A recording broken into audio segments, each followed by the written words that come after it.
I knew I could have basic, but I didn't know about everything else. I mean, take EV card, privilege, always have a license, and I started learning more. I bought two.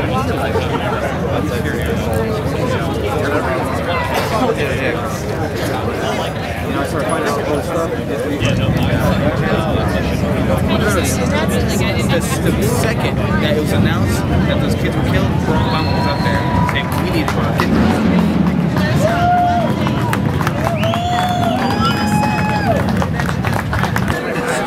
I want to emphasize that there's a lot of girls here, if you don't mind. How do we go about doing that? She was hiding her face. Are you with the Valley Gun Group? Yes, we are. All right. Are you with the group? That's what she was. Okay. Right on. So you're with the group. Does that count? Does that count? My picture's the P-38. Awesome. Yeah, I know. P-38. There it is. It was when our founding fathers put it together over 200 years ago. Yeah.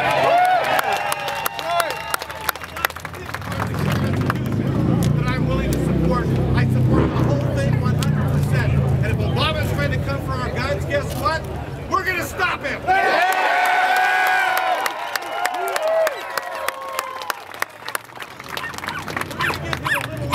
Constitution 101. I know he thinks he's a king and he doesn't understand the separation of powers, but we're going to educate him on it. Whatever it takes, I want you to know, you've sent a new crop of people back to Washington, D.C. We're not the good old boys. We're not the country club Republicans. We're party guys, and we're going to get it done.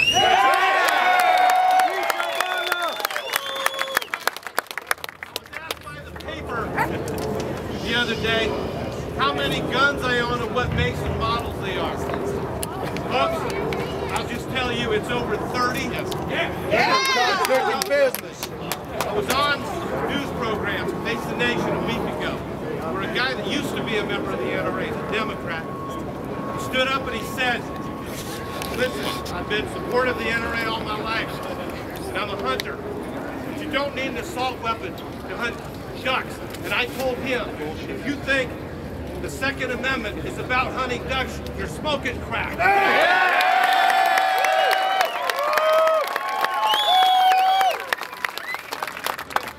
All the other amendments. Protect us from tyranny. Self-preservation. I want you to know something, folks. I love this Constitution, and I will fall on my sword for it. You can take that to the bank. I was going to say how uplifting it is to see so many people, grassroots people, coming out in support of our Second Amendment. The game plan in Washington is pretty simple. It was laid out by President Obama's former chief henchman, Rahm Emanuel. They say, don't let a good crisis go to waste. And what they're doing is they are exploiting these horrible massacres of children, not to protect children, but to advance their own gun control agenda. Their logic is ridiculous. Their arguments collapse on their own. The assault weapons ban. I mean, let's do it by analogy. A lot of people die on the highways, in car crashes. It's caused by speeding. Is it caused by assault vehicles? Should we ban Lotuses? Should we ban Ferraris? Should we ban Corvettes because they look fast? Ban Priuses! They would apply to gun control. They talk about New York Governor Cuomo. If somebody was stabbed to death, would he stand there and say, "You don't need a 9-inch knife to cut a turkey"? Yes. He probably would, because he is a turkey. Well, Arizona always has and always will be a state that certainly protects children, We go after criminals. We're going to take steps to control mentally ill people who become dangerous. But you don't do it by disarming honest and decent people.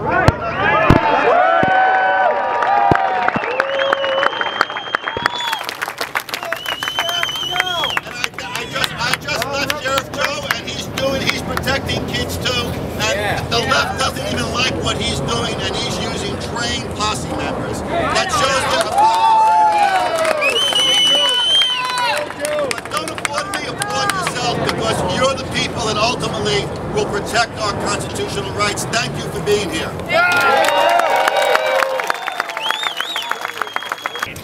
It's all about a database. They are going to have now in Washington, even the Republicans, they're going to come out and they're going to say, we are not going to take your guns, we just want you on a list. No! We want to check to make sure what kind of prescription medication you've taken, and the doctors will have to report it. The Health Information Protection Act. No way! No! Even the immigration list, everything is about getting you on a list so that when you buy a gun, they can see whether the government will give you permission to buy it. This is all about a database. When you have Republicans, Democrats, presidents, candidates, and you're not going to say, look, well, we got to make sure that you're not too crazy to have a gun based on what criteria? Who decides this? What court? Whose court? How's it? I'm telling you, I just want to make sure you go safegunowners.org. We have a lot of information there. But one thing, do not get suckered in, okay, I get to have my gun because this week I'm not determined crazy. No way. No rebels. You guys went overseas and fought for your country. Yeah! Who took the oath to defend their country? Yeah! From all enemies, foreign and domestic. That's right. Yeah! You fulfilled your role overseas. Now it's time to bring it home. Here, here. As Americans, I'm a Marine Corps veteran, infantryman, 4 years. Responsibility to be out here and let the United States know that when Obama stands up and says the American people want more gun control, that he's lying. He's not listening to us. That's why we're here, folks. Let's make it count.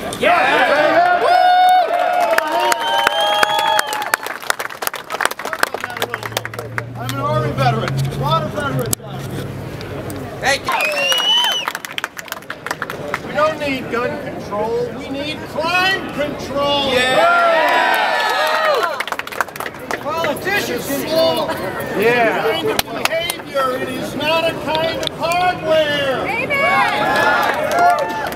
The other side understands these problems so poorly. They need counseling. They are getting in the way. These guys. They are getting in the way of real solutions and solving the problem because they have hoplophobia.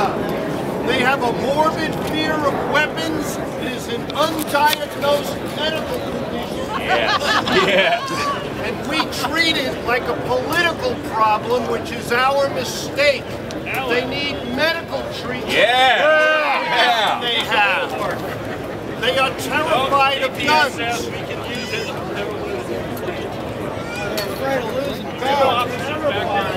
They are terrified of guns and don't understand it, so they suggest solutions. It's like having somebody afraid of water be a lifeguard. It's a mistake. We need to fix that. My next book is called Your First Gun, and it's for people who don't have a gun yet. Do you guys have relatives who are afraid of guns and friends who are afraid of guns? We have to reach them. This is the choir. You guys get it. We have to reach out to people who don't have guns, who ask the questions like, where would I put the thing? It's dangerous to have a gun in the house, and you have to tell them, yeah, it's dangerous. It's supposed to be dangerous. And you're a mature adult. You should be able to handle it like the others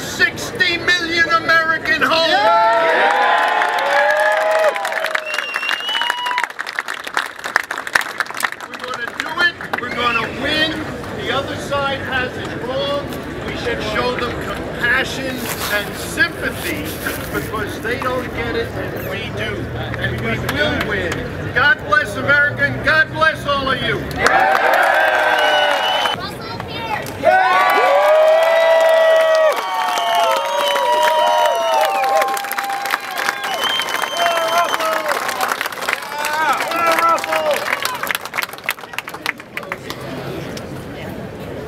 What a nice crowd, thank you. Folks, there is your substitution. Please speak up. Yeah, we need one of those mic things. Thank you for taking your time to come down here to defend liberty. Folks, when our founders put together the Constitution, they weren't just worried about bad guys. They were worried about good guys doing bad things with good intentions. We have no right to touch this God-given right. When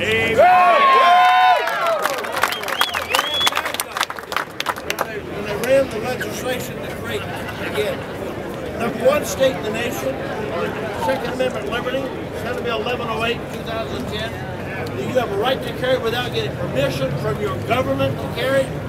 You know, they came to me, some folks, very concerned about it, and I have to laugh a little bit. I mean, bad guys are called bad guys for a reason. They're bad guys. They don't follow the rules. Right. Why in the world would you want to restrict me from my liberty because of a bad guy? Arizona is one of the safest states in the nation as it continues to improve. Our crime rate is dropped 3 times that of the national average. And we're the #1 state in the nation on Second Amendment liberty. Yeah!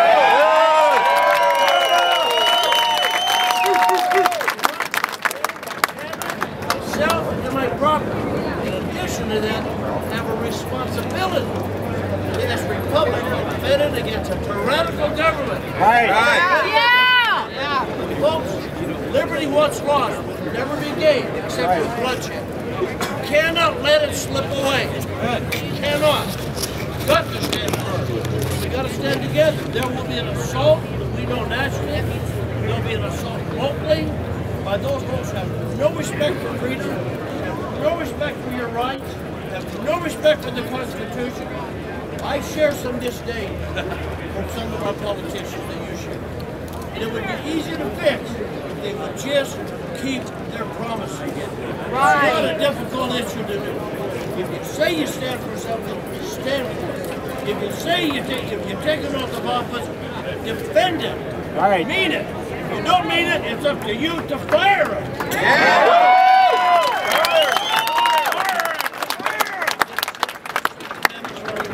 It's all about these 4 words. Shall not be infringed. There's a reason why there are 2 sets of 4 words that are repeated over and over again in our Constitution and our Bill of Rights.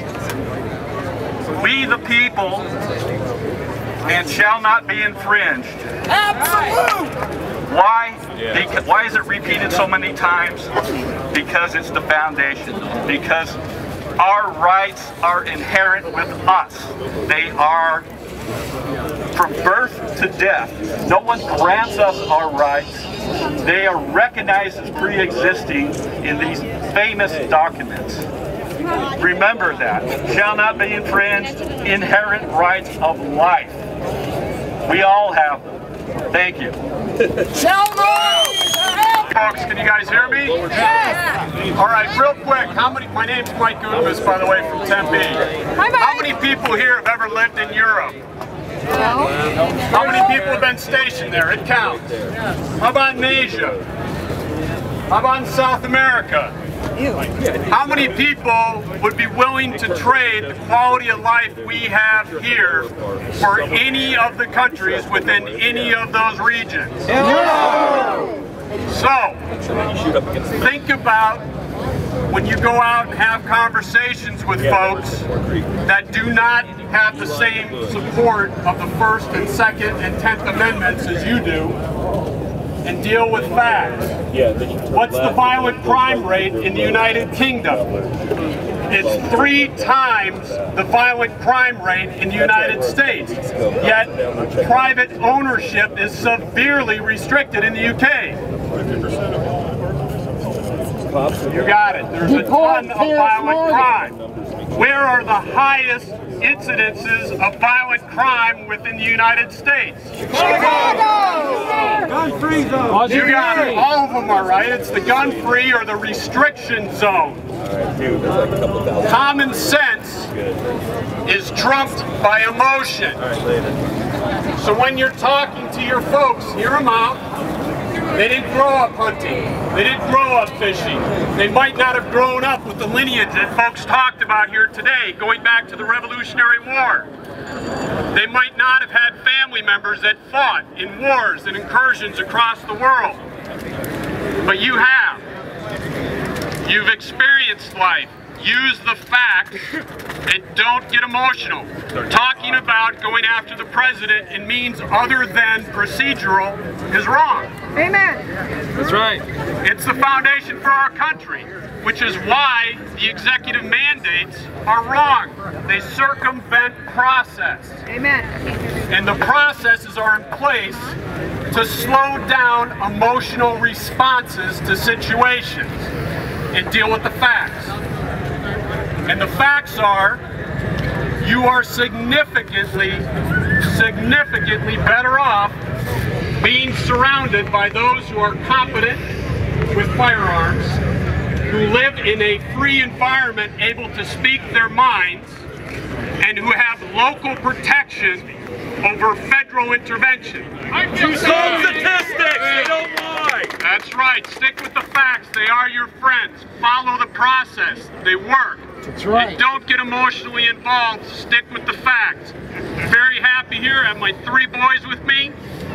And I hope that they have the support of this community that I feel right now on going forward, so that 20 years from now, 40 years from now, 60 years from now, we have the same energy to defend the basic rights of being Americans. I don't want to be a European. Hell no! I don't want to live in Asia. I've already been there. I don't want to go down into Argentina with economic chaos, Mexico with economic chaos, or the violence which is right across our border. Amen. Obama sold them guns, remember? That's right, and yet guns are restricted. Think of the commonality, stick to the facts, and thank you. Your history, one thing to look at. George Washington only won 2 battles. The Continental Army didn't win it. It was the armed citizen that wore the British Army down. Not the Continental Army. They were wonderful. They did a great job.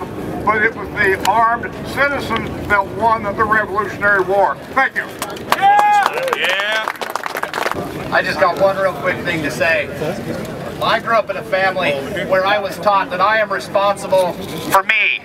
My decisions are, I am responsible for the decisions I make and for my actions. I'm not responsible for the decisions of anyone else. And as gun owners, we are responsible to be responsible with those guns. Did anybody here go on a mass shooting this weekend? No. So why are they taking our guns away? Because they're afraid. Exactly. Because the more they can take away our personal responsibility, the more they have control over the rest of us. Damn right. So those sheep that voted in our president, and he is our president. Not mine. Voter fraud. Impeach him! It is our responsibility to take responsibility for this situation that we are in. It is our responsibility to educate our children and our friends about taking responsibility for our own actions and not the actions of others. Right.